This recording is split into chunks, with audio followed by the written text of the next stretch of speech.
kape. Kumusta kayong lahat? Ang buhay ko ay mas mapait pa sa aking kape. Kain tayo guys, inyaw-yawan for today's video. Ang ulam ng aking mga anak today is pansit canton. Mayaman kami pag makakain kami ng pansit canton dito sa abroad, dito sa ibang bansa kasi mahal ito. So, kain. Unang subo para sa mga OFW na aking avid listener or yung loyal listeners talaga.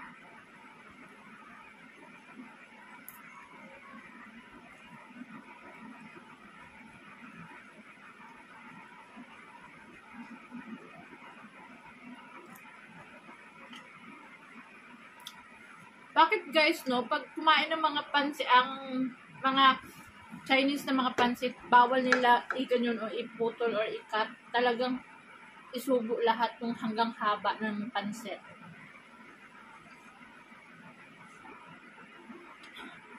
Nagkakape ako alas 12 ng tanghaling tapat, 12:30.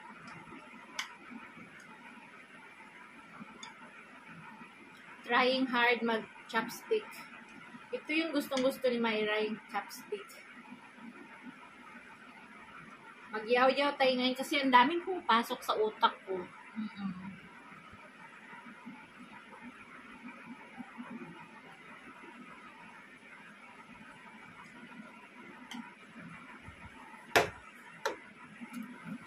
Magtaka kayo bakit kung pwede palang palitan ng asawa, no? Sasagutin nyo naman ako kasi nag-igat-igat ka, nag-asawa ka agad, hindi ka nag-iisip. Hindi naman natin mapaghahandaan ang pag-aasawa kung sino yung ibigay sa atin ni God, diba? Hindi tayo makahindi kung yan na talaga. Accidentally talaga na everything happens from God. Habang nag-iisip ako ngayon, naghihintay ako ng student ko, 1:30 sila darating. Daming pumapasok sa isip ko na sana pwedeng palitan ng asawa. Barja! May video ba natin? Barja, may video ba natin? Bar! May video ba natin? Bar! Istorbo itong mga bata pa ng kinibias. Tapos, mama, ang daming guni-guni sa isip ko na sana pwede magpalit ng asawa. In second life, in second chance, hihilingin ko na yung pwede ba mag-wish yung asawa na mag-intriga sa'yo ng kita, sasabihin sa'yo na, oh, honey, darling, or ano pa yung mga dyan, ito na yung kita ko, ito na yung ipag-budget natin for the whole week, for the whole month. Ang sarap sa buhay siguro nun, no? Yung bang, kasi hindi ko naranasan yung ganun yung kay Elias na sa buhay naman kasi ni Elias, ganun lang talaga yung buhay ni Elias. Talagang family driver siya, yung ganun. Tapos, dito lang sa bahay, yun, bantay ng nanay niya dati. Tapos, nag-asawa siya ng 30 years. Dito lang talaga sa bahay. Although, naka-abroad naman siya, pero hindi successful yung pag-a-abroad niya. Yun, first, papunta siya sa Hong Kong. Nahuli siya doon. Parang, hindi ata legal yung papel. Tapos, punta ng Pilipinas. Tapos, yun. Everything start there sa Philippines. In my life. Together with him. Nagtinda kami ng ukay-ukay. Oo. Baga ako yung nagpursige talaga everyday para kuminta, makaupa sa upahan, sa mga rintahan. Kasi pag siya ang magbantay, walang papasok. Natatakot yung mga tao sa mga pagsasalita sa English. Pero dati yun ngayon, hindi natakot yung mga tao. So, habang nagmuni-muni ako ngayon, sabi ko no, kung pwede palang maibalik ang dating nakaraan, kung pwede palang sabihin, mamili ka ng asawa, no? Kung pwede lang sana. Kaso, yun na eh, wala na magawa. Ito na talaga ngayon. Magtiis ka ro sana hanggang kamatayan. Sabi ko, nagdadasal ako, hanggang kailan ba yung pagtitiis ko sa buhay? Yung pareho kami, may sakit siya, may sakit din naman ako. Pero, ang sakit kasi, kung kaya mo itrabaho, pwede naman eh, hindi yung ibibibibi mo yung sakit, kung meron kang sakit. Marami akong kilala na may mga sakit, pero mas maano pa yung trabaho nila. Elias kasi is, siguro napaka-small world lang ni Elias yung isip niya.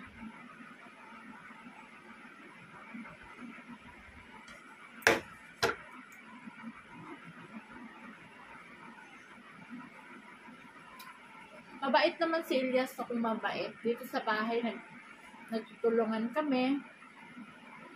Kasi, sige, subukan mong hindi ako tulungan dito sa bahay. Talagang iiwan kita, hiwalayan kita. Kahit mamali mo sa kalsada, di ba?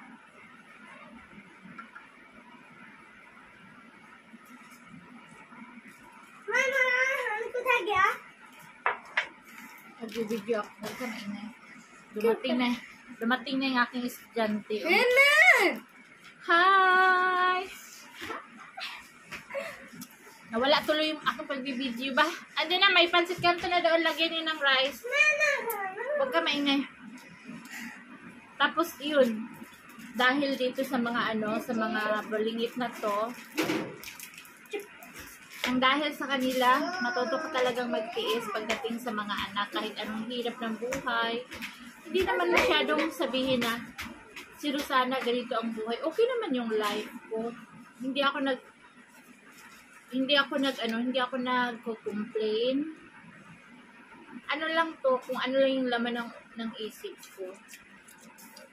So, yun lang. Dumating na yung asawa ko, mabait. Ayun, no? Ito yung papalitan ko ng asawa. Mag-message lang kayo ha kung sino yung gustong pumalit dito. Hoy! Ayun na. Sino gusto? Press ka nga dyan. Oo, mag-message lang kayo kung sino gustong pumalit sa buhay nito.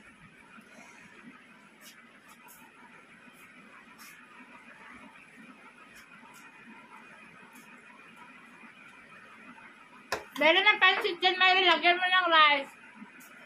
Kung gusto mo.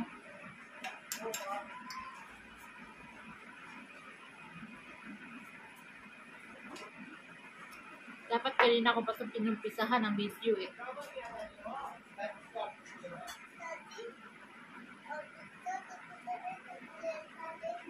Tapos yun, napag-isip ko lang sa ngayon noon, ako mag-isa dito sa bahay kanina, yun ang pumasok sa utak ko. Kung pwede pa lang, no, ang life, ibalik sa dating nakaraan. Tapos mamili ka.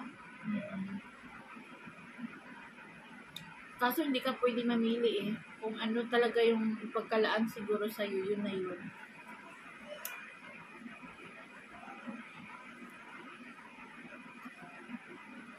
Life is very complicated, ika nga.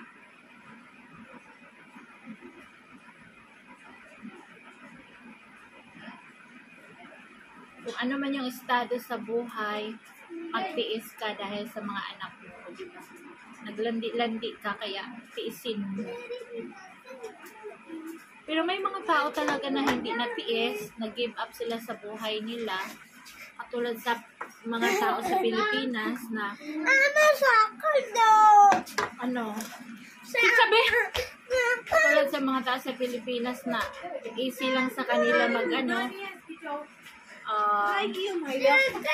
bye guys, thank you for watching. Tapusin muna natin kasi may bata ko alagaan. Continuous tayo sa ating pagyaw-yaw. Bye! God bless. Happy watching everybody. Oh, favorite daw niya yung ganyan. Mag-chopstick daw siya. Yung cellphone ko against the light. Barbie sila yun, ha?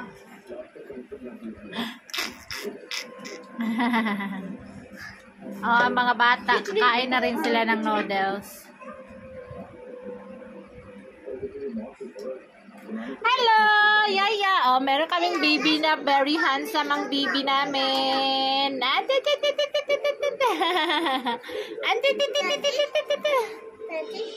Hoy, kaya ganda-ganda. Kutin. Sali ka lang. Para sa ganda ni Mama. Ah! Mama na nalay na niya. Masukot pa. Wala.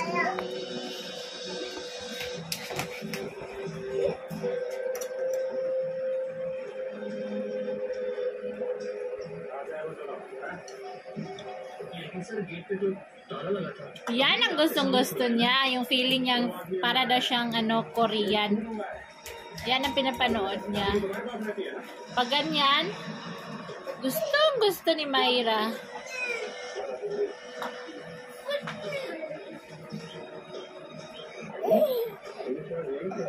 Marami kami mga bata dito. Bahay ampunan.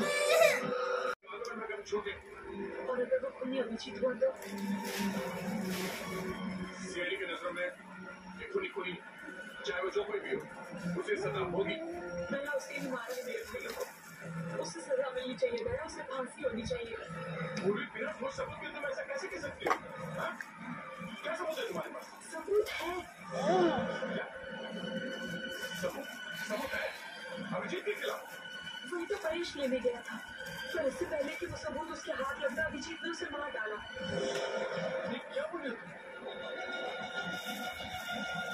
चलो आगे बढ़ो। Kaya pa? Phone जुड़ गया जल्दी करो भाई जल्दी करो हमें पता होना चाहिए कि परेश ने मरने से पहले किस किस को फोन किया था सर अभिजीत सर ने आपको फोन किया नहीं सबने फोन किया ना कोई मैसेज भेजा ना अपनी शक्ल पर दिख रहा है समझता नहीं है ऐसे करने से उस पर शक और भी बढ़ता है ये तो यकीन नहीं हो रहा है सर अभिजीत सर ऐसा कर सकते हैं यकीन तो मुझे भी नहीं हो रहा है कि अभिजीत ऐसा कुछ कर सकता है